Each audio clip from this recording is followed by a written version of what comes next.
Halo kalian semua, para pecinta horor. Nah, ini gue pengen berbagi cerita nih tentang pengalaman gue langsung ya di kampus gue dulu. Ini kampus gue lokasinya ada di Tangerang Selatan. Dan mungkin yang kuliah di situ pun juga udah paham lah betapa angkernya kampus gue. Bisa dibilang angker sih, angker banget gitu loh.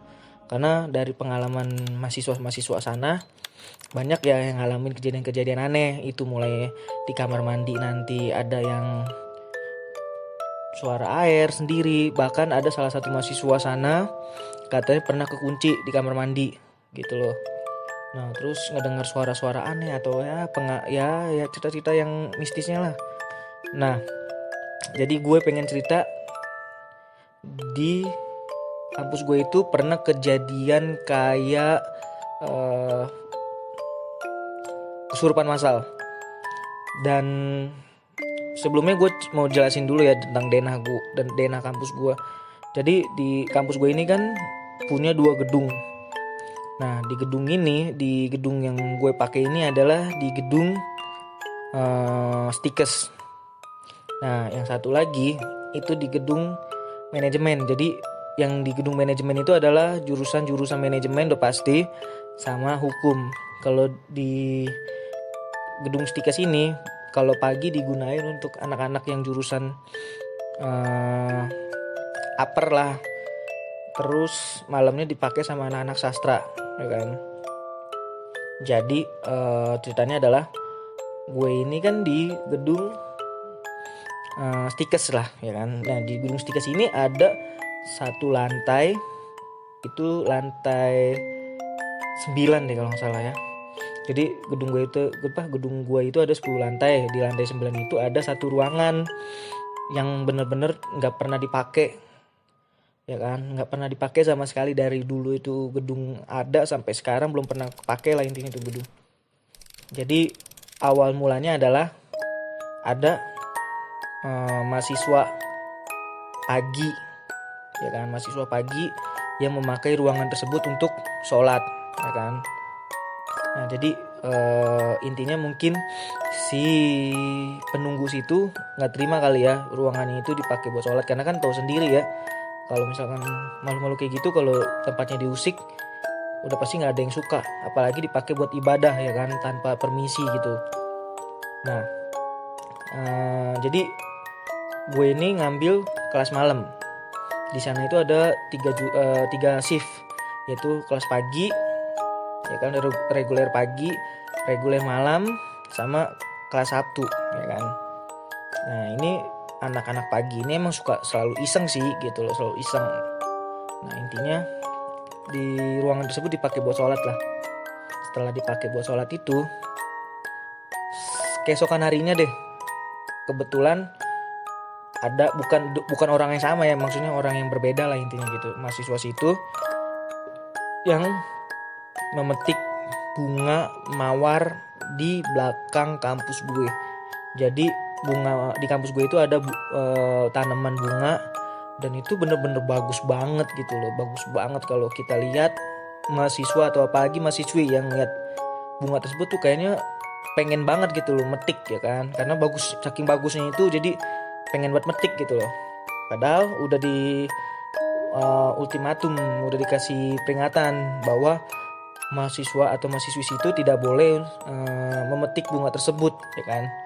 Ya namanya juga manusia lah intinya dia iseng lah, ya kan, dipetik lah bunga mawar tersebut, ya kan. Pas dipetik, nah betul sekali sehari atau 2 hari setelah kejadian ruangan kosong dipakai buat sholat, terus bunga mawar dipetik, ya kan, yang istilahnya itu kan nggak boleh, ya kan. Bener, yang memetik bunga tersebut sakit dan pada akhirnya meninggal.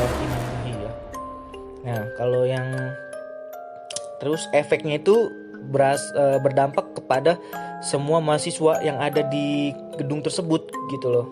Jadi kelas reguler pagi kena mahasiswinya, terus mahasiswa-mahasiswi reguler malam kena, kelas karyawan Sabtu juga kena. Jadi kesurupan massal lah intinya. Ini gue ngalamin langsung ya. Jadi ketika gue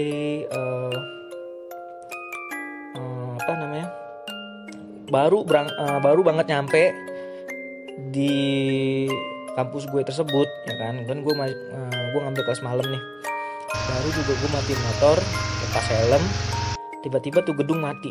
Tak. Yang mati itu hanya di gedung gue sendiri gitu loh, maksudnya di gedung Stikers tersebut ya. Karena di gedung yang samping, yang manajemen yang tadi gue bilang itu nggak mati lampunya ya. Ini sih kalau buat gue sih kayak nggak masuk di akal gitu loh, karena kampus itu nggak mungkin lah wattnya itu daya listriknya itu pas-pasan, pasti lebih. Ditambah ada genset, ya kan, genset yang kalau misalkan terjadi sesuatu, misalkan mati lampu atau turun listrik atau apapun itulah intinya bisa dipakai, ya kan. Nah kebetulan gue ini sama teman-teman kelas gue ini kalau parkir motor itu di basement yang depannya persis langsung ke saklar listrik di gedung tersebut plus genset gitu ya kan. Nah gue baru banget nih nyampe kan, tadi gue baru banget nyampe, gue matiin motor, gue taruh helm, belum gue bangun dari motor gue tiba-tiba mati lampu, tak. Langsung lah mahasiswa yang ketakutan langsung pada berisik ya kan, lari-lari teriak-teriakan lah intinya gitu loh. Baru ketika gue mau turun dari motor, tiba-tiba di lobi, jadi lobinya itu ada di satu lantai di atas basement ya kan. Ketika pas gue baru turun dari motor, tiba-tiba di lantai atas gue itu ada kayak orang kesurupan gitu, kesurupan ya kan, cewek teriak-teriakan, pokoknya kayak gimana sih layaknya orang kesurupan ya kan. Ya mahasiswa dan mahasiswi yang lain pun juga pasti pada ketar-ketir kan, takut gitu loh. Akhirnya pada keluar lah intinya gitu kan, keluar dari kelasnya masing-masing terus pada kabur juga. Nah si mahasiswi tersebut belum diobatin, belum sembuh, belum ditanganin, yang lain ada lagi yang kena sampai ke dosen-dosen semua gitu loh. Wah itu bener-bener panik lah intinya gue ya kan. Nah ketika gue lagi mau naik ke atas, ada salah satu OB dateng ya kan, terus melihat lah saklar listrik tersebut. Yang lebih anehnya lagi adalah saklar listrik tersebut nyala, tidak mati. Coba kenapa lampu semua satu gedung itu mati, listriknya mati lah, tapi saklarnya itu on? Coba, itu bener-bener kejadian yang aneh dan ini real ya. Gue nggak ada yang gue tambahin, nggak ada yang gue kurangin sedikit pun cerita gue. Nah dicek lah gensetnya juga nyala, on gitu loh, tapi nggak merubah keadaan, tetap aja mati listriknya ya kan. Tiba-tiba gue ingat banget itu kejadian mati listrik itu 1 jam ya kan, dan itu nggak ada jadwal pelajaran lah, nggak ada matkul lah, karena kan kalau mati lampu itu nggak bisa lah kita belajar ya kan, normal gitu. Akhirnya kita teman-teman gue atau mahasiswa-mahasiswi kelas malam yang ada di kampus tersebut ya mau nggak mau nungguin kan sampai listriknya tuh nyala ya kan. Lagi nungguin gini, nah itu yang tadi gue bilang, orang kesurupan malah makin banyak gitu ya. Akhirnya gue pun nggak mau ngambil resiko ya kan, akhirnya gue ngajakin temen gue, namanya adalah I, inisial aja ya gue sebut, inisial depannya aja. Nah gue bilang, I cabut yuk, nggak enak perasaan gue udah, karena udah ini banget nih, udah nggak wajar ya kan, apalagi yang kesurupan makin banyak daripada kita kena kan, lebih repot lagi nanti. Udah yuk kita cabut. Gue inget banget itu, pas gue mau cabut di tempat gue naruh motor, tiba-tiba ada bayangan hitam sekelibat lewat. Sret, cepet banget. Gue langsung kaget dong. Gue langsung nanya ke teman gue, tadi lu lihat gak di depan kita ada apa? Enggak, gue ngeliat apa-apa, kata dia kan. Terus gue, itu cuma halusinasi gue aja kali. Akhirnya gue udah cabut. Ya udah, gue cabut ya kan. Terus gue cabut. Akhirnya gue cabut tuh udah kan. Nah, pas sekitar jam 7:30 atau jam 8, gue dapet telepon kan dari teman gue yang sekelas itu, ngasih kabar kalau lampu udah nyala ya kan. Nah itu kan posisi gue cabut itu di tempat tongkrongan gue, dan itu nggak jauh banget dari kampus gue ya kan. Akhirnya gue balik lagi lah ke kampus ya kan untuk belajar ya kan. Ketika gue lagi baru sampai kampus dan gue akhirnya naik dan masuk ke kelas gue, belum lama mati lagi listriknya. Oh my god, itu mah bener-bener berasa kayak dimainin lah. Dan itu tiba-tiba di samping kelas gue itu ada kayak barang jatuh tapi kenceng banget. Terus ada yang teriak cewek. Dan akhirnya cewek tersebut adalah kesurupan gitu ya kan. Akhirnya mahasiswa dan mahasiswi yang ada di kelas tersebut lari dong keluar. Cuman ada beberapa mahasiswa atau mahasiswi 2 atau 3 lah, termasuk dosen 1 ya kan. Nah itu untuk nanganin gitu kan, jagain gitu loh, berusaha untuk ngobatin lah intinya. Jadi si mahasiswi ini lagi diobatin, lagi dipegang ya kan. Nah orang yang megang si orang yang kesurupan juga, kayak nyamber gitu kan. Akhirnya udahlah, gue udah perasaan gue udah bener-bener gak enak. Akhirnya gue memutuskan untuk pulang. Ketika gue memutuskan untuk pulang, itu kejadian kesurupan masal itu nggak cuma hari itu aja, jadi terus gitu loh, sampai yang gue dengar ya, di salah satu mahasiswa gitu loh, mahasiswa di kelas karyawan itu ada juga yang kesurupan gitu loh. Akhirnya kejadian itu terus sampai akhirnya kita satu gedung, kelas pagi sama kelas malam dikumpulin ya kan. Yaitu kita mau syukuran di gedung tersebut, tahlilan lah intinya. Lucunya ya, ketika lagi tahlilan malah ada yang kesurupan ya kan. Gue nggak tahu lah itu kenapa bisa kayak gitu, karena yang gue tahu sih kalau pikiran kita kosong bisa aja sih makhluk itu memasuki raga kita gitu kan. Apalagi kalau kita nggak bisa tahan ya, tiba-tiba malah kesurupan gitu loh. Ketika kesurupan itu lah, otomatis yang acara tahlilan yang tadi lagi tahlilan langsung bubar dong seketika ya kan. Intinya untuk tahlilan itu nggak berjalan dengan lancar dan baik dah intinya ya kan. Akhirnya mungkin ada beberapa mahasiswa dan mahasiswi dan dosen yang imannya kuat mungkin ya, yang masih terus tahlilan, baca surat ayat kursi ya kan. Nah terus ketika itu ada yang surupan, dan itu sama aja, dipegang nyamber gitu loh. Dan akhirnya si rektor gua ini memutuskan untuk memanggil orang pintar. Ketika dipanggil orang pintar itu, jadi dia kayak mediasi lah antara kita sebagai di dunia nyata sama yang di dunia dimensi lain ya kan. Nah si orang pintar ini memediasi gitu loh. Jadi ditanya nih, kenapa bisa seperti ini ya kan. Nah jadi makhluknya itu ngomong, karena di salah satu ruang yang tadi gue bilang dipakai buat sholat ibadah tanpa permisi. Akhirnya mereka keluar lah kan, ngerasa kayak kepanasan gitu kan. Nah yang lebih parahnya itu adalah yang tadi bunga mawar yang dicabut, asal cabut aja gitu loh, tanpa permisi juga. Akhirnya apa kan, meninggal yang nyabut. Nah akhirnya dibuat kesepakatan lah antara si makhluk ini, si makhluk halus dengan kita semua yang ada di dunia nyata ya kan.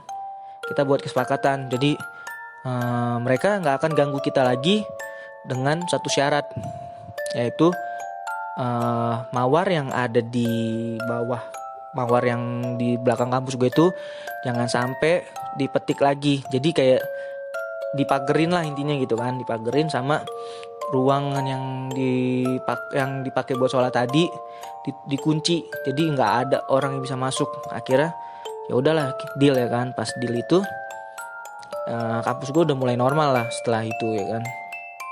Dan gue ngalamin langsung nih ketika gue lagi libur kerja dan gue masuk lah nih kan pagi nih, kayak semacam ekskul gitulah. Gue ngambil kebetulan bahasa Korea ya kan, ekskul bahasa Korea bersama temen gue yang si ini loh. Kebetulan gue kan kerja pas lagi kuliah itu gue kerja sambil kuliah, jadi paginya gue kerja, malam gue kuliah ya kan. Jadi ketika gue lagi libur kerja, gue manfaatin waktu gue itu untuk hal yang bermanfaat kayak ekskul tadi itu ya kan. Gue ngambil ekskul Korea dan itu gue selalu di ruangan yang sama gitu kan. Itu di lantai 8 di ruangan 805 ya kan. Nah kebetulan gue sama temen gue ini berdua ya kan. Gue lagi naik, gue pencet dengan lantai 8. Akhirnya gue pencet lantai 8. Udah tuh, gue biasa aja sih buat gue ya kan. Akhirnya gue habis gue pencet lantai 8, gue close ya kan pintu liftnya. Gue mainin handphone. Temen gue pun yang tadi sih itu juga mainin handphone kan.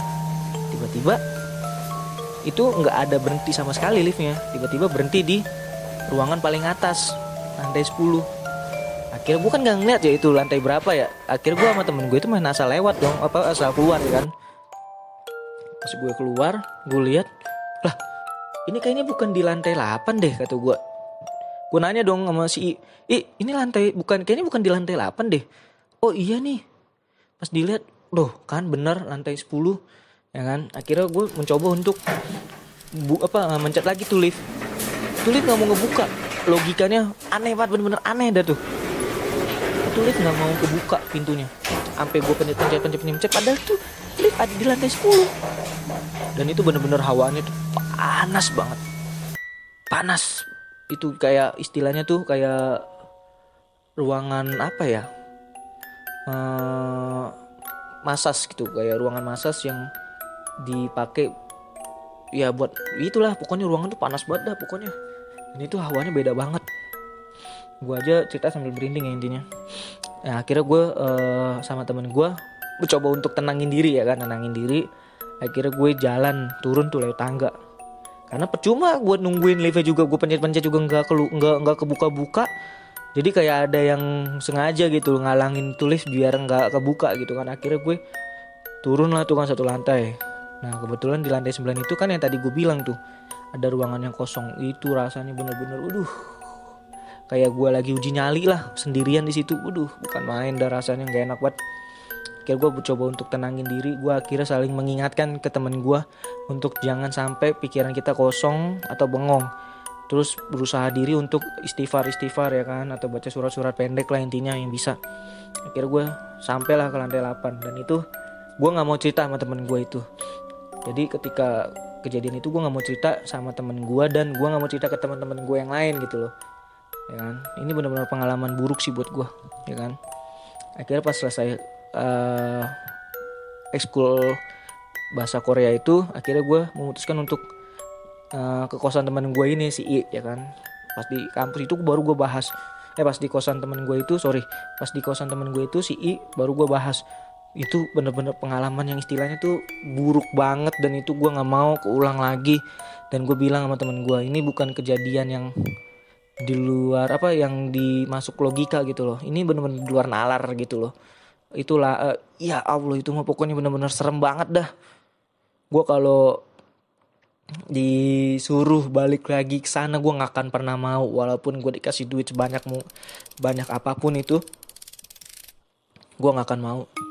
Dan akhirnya gue coba ceritakan, itu bener-bener pengalaman yang ya nggak masuk akal lah. Gue mencet lift itu ke lantai 8, tiba-tiba gue keluar di lantai 10.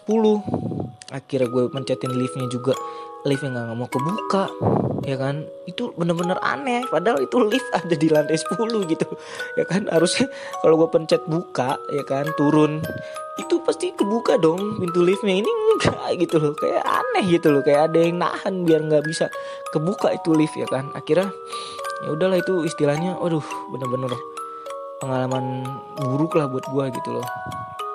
Nah terus sempet satu cerita lagi, temen gue sih yang cerita ya, yang ngalamin langsung.